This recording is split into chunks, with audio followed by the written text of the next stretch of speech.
بھیا کوئی بھی اس میں کچھ نہیں کہہ سکتا. یہ پوچھنے والی بات تھوڑی ہے. آخرت کا حساب و کتاب، جنت اور دوزخ.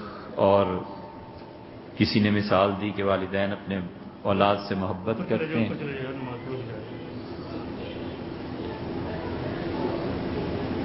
والدین اپنے بچوں سے محبت کرتے ہیں، اور میں نماز پڑھوں یا نہ پڑھوں، اسے مانوں یا نہ مانوں، وہ پیار نہیں کرے گا، معاف نہیں کرے گا. کر دے بھیا، ہمیں کیا اعتراض، سب کوئی کر دے.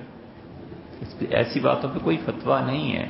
اب یہ اس نے قاعدہ خود مقرر کیا ہے کہ انہ من یشرک باللہ، جو میرے ساتھ شرک کرے گا فقد حرم اللہ علیہ الجنہ، کہتا ہے میں نے جنت اس پہ حرام کی، ومأواہ النار، اور جہنم اس کا ٹھکانہ.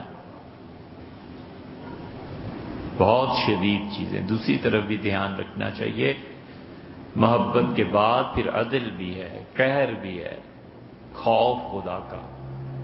جان بوجھ کے زہر پینا ضروری ہے کہ ڈاکٹر صاحب کے پاس علاج ہے اس کا. یہ معاملات اللہ کے ہیں، اللہ جانے.